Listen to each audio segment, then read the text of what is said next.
नमस्कार दोस्तों, सोशियोलॉजी की सुपर एमसीक्यू सीरीज़ नंबर 48 में आपका स्वागत है।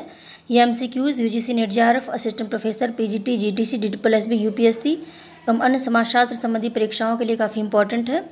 तो फ्रेंड शुरू करते हैं। क्वेश्चन नंबर 1 है, चेंजिंग फ्रंटियर्स ऑफ कास्ट पुस्तक किसकी है, किसने लिखी है ये पुस्तक? तो ये पुस्तक लिखी है योगेश अटल। ठीक है, तो याद रखिएगा योगेश अटल की पुस्तक है चेंजिंग फ्रंटियर्स ऑफ कास्ट। इसके अलावा एक और बहुत ही महत्वपूर्ण पुस्तक है योगेश अटल की और एग्ज़ाम में आने की पूरी संभावना है, उसका नाम है ट्रिलॉजी ऑफ पुअर्टी। ठीक है, ये मोस्ट इम्पॉर्टेंट बुक है, इसको भी आप याद रखिएगा। ठीक है, फिर देखिए क्वेश्चन नंबर 2 है कि प्रकार्य शब्द का सर्वप्रथम प्रयोग किसने किया, कब किया गया। ठीक है, किसने किया तो हर्बर्ट स्पेंसर हो जाएंगे। प्रकार्य शब्द का सबसे पहले प्रयोग किया था, लेकिन किया कब गया था तो ये हो गया 1893 में। ठीक है, 1893 में सबसे पहले प्रकार्य शब्द का प्रयोग किया था किसने? स्पेंसर ने। याद रखिएगा, दो क्वेश्चन आपके इसी में तैयार हो गए। फिर देखिए क्वेश्चन नंबर 3 है कि वर्तमान समय में हमें समाजशास्त्र में किस प्रकार का प्रकार्यवाद देखने को मिलता है?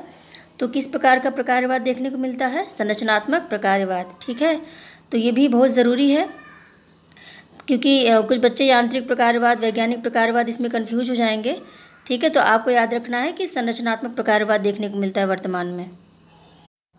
फिर देखिए क्वेश्चन नंबर 4 है कि किसने प्रकार्यवाद को निरपेक्ष प्रकार्यवाद कहा?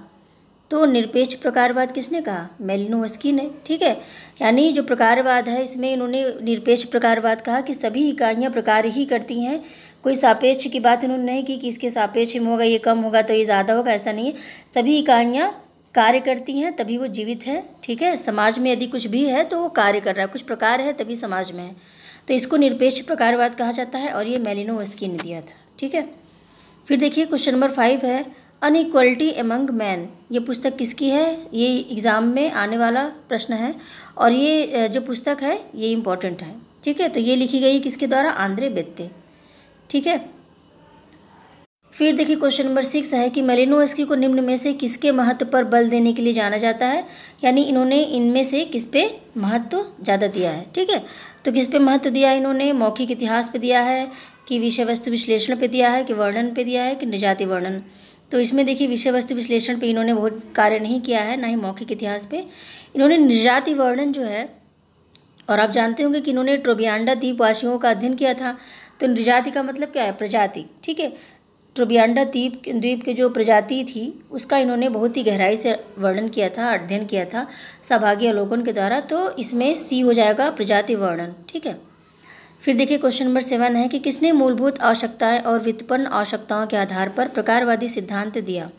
तो देखिए मेलिनोव्स्की का मैंने चैप्टर भी पढ़ाया था, तो उसमें मैंने आवश्यकताओं का जो इन्होंने दिया हुआ है सिद्धांत मैंने बताया था, तो इसमें मेलिनोव्स्की हो जाएंगे। ठीक है, तो व्युत्पन्न आवश्यकताएँ और मूलभूत आवश्यकताएँ, दो प्रकार की आवश्यकताएं, इसमें भी इन्होंने कई कैटेगरीज में बांटा हुआ है, तो आप वो वीडियो देख सकते हैं। तो फ्रेंड्स कुछ बच्चे बार बार क्वेश्चन पूछ रहे हैं कि आप क्वेश्चन की संख्या थोड़ा बढ़ा दीजिए, तो मैं इसलिए नहीं बढ़ा रही हूँ ना, क्योंकि इसमें मैं डिस्क्राइब करके इससे रिलेटेड 1-2 क्वेश्चंस के, कभी कभी 3 क्वेश्चंस के आंसर मैं और भी ज़्यादा बना देती हूँ। ठीक है, तो थोड़ा कम रहेगा तो अच्छे से डिस्क्राइब हो जाएगा और काफ़ी लंबे समय तक ये MCQs आने हैं। लगभग 10,000 तो डायरेक्टली मैं क्वेश्चंस दूँगी आपको पूरे MCQs में, और इनडायरेक्ट रूप से देखा जाए तो लगभग 30,000 टू 40,000 आपको मिल जाएंगे। ठीक है, क्योंकि एक क्वेश्चन में मैं उससे रिलेटेड और भी क्वेश्चंस के आंसर देती रहती हूँ, तो यही चीज़ है कि मैं क्वेश्चंस की संख्या अभी नहीं बढ़ा सकती। ठीक है, सॉरी, और लेकिन ये चीज़ें आती रहेंगी, MCQs आते रहेंगे और काफ़ी ज़्यादा मात्रा में आएंगे। ठीक है, और जितने भी MCQs हैं यदि सारे आपने पढ़ लिए, मेरे सारे वीडियोज़ देख लिए, तो UPSC का जो अभी आने वाला है असिस्टेंट प्रोफेसर का एग्ज़ाम, चाहे वो जब भी आए, आप एग्ज़ाम में पूरी तरह से क्वालिफाई होंगे, इसके सारे क्वेश्चंस मिल जाएंगे आपको। ओके, तो देखते रहिए मेरे वीडियोस, MCQs और जो भी चीज़ें हैं कॉन्सेप्ट क्लियर करने के लिए, सब कुछ मैं इसलिए इस पर्पज़ को देखते हुए दे रही हूँ कि आने वाला जो असिस्टेंट प्रोफेसर का एग्ज़ाम है उसमें आप बहुत ही अच्छा करें। ठीक है, और साथ ही साथ UGC नेट का एग्ज़ाम है, उसमें भी आप बहुत अच्छा करेंगे, यही सारे क्वेश्चंस आने हैं। ठीक है, और भी जो अदर स्टेट के असिस्टेंट प्रोफेसर के एग्ज़ाम्स हैं सबके लिए ये जो MCQs हैं बहुत ज़्यादा इंपॉर्टेंट है, क्योंकि यही सारे क्वेश्चंस आते हैं जिसको हम बोलते हैं बहुत टफ पूछा गया था, हम कर नहीं पाया, फिर कंफ्यूज हो गए। ठीक है, तो इस चीज़ को आप थोड़ा दूर ही रखिए और आप अच्छे से इसको समझिए। तो फिर देखते हैं क्वेश्चन नंबर 8 है कि प्रजाति वृहद जैविकी श्रेणी है, किसका कथन है? किसका कथन है? प्रजाति वृहद जैविकी श्रेणी है। इसको हम ऐसे भी कह सकते हैं कि प्रजाति वृहद जैविकी मानव समूहन है। ये किसने कहा? तो ये दोनों ही बातें ग्रीन ने कही हैं। ठीक है, तो याद रखिएगा ये ग्रीन का कथन है प्रजाति के बारे में। क्वेश्चन नंबर 9 है कि क्लास एंड सोसाइटी पुस्तक किसकी है? तो ये मेयर की है। ठीक है, तो ये भी याद रखिएगा। फिर क्वेश्चन नंबर 10 है कि जी.एस. घुरिये ने जाति की विशेषताएं कौन कौन सी बताई हैं? तो कौन कौन सी बताई हैं इन्होंने? समाज का खंडात्मक विभाजन, ये पहले नंबर पर ही है। ठीक है, फिर है अनुवांशिक व्यवसाय, ये भी है। ठीक है, शुचिता और प्रदूषण, ये नहीं है, ये ड्यूमा की अवधारणा है। जाति में शुचिता और प्रदूषण की अवधारणा लुई ड्यूमा ने बोला है, इसलिए ये चीज़ बिल्कुल गलत हो जाएगी। ठीक है, तो फिर समाज के बहिष्कृत लोग, ये भी नहीं होगा। ठीक है, और इसमें कौन सा ऑप्शन सही होगा? 1 और 2, तो ये ऑप्शन नंबर सी। ठीक है, इसमें 1 और 2 है, तो ये सही हो जाएगा।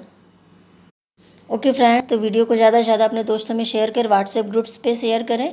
ठीक है, और मेरा चैनल नया है तो मुझे आपके सहयोग की बहुत ज़्यादा ज़रूरत है, और प्लीज़ वीडियो को लाइक ज़रूर करें। और यदि पहली बार देख रहे हैं मेरा वीडियो तो वीडियो को सब्सक्राइब कर लें, चैनल को।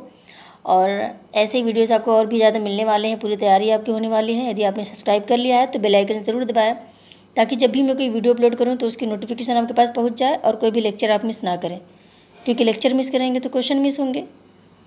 तो मिलते हैं फिर अगले वीडियो में, तब तक के लिए नमस्कार।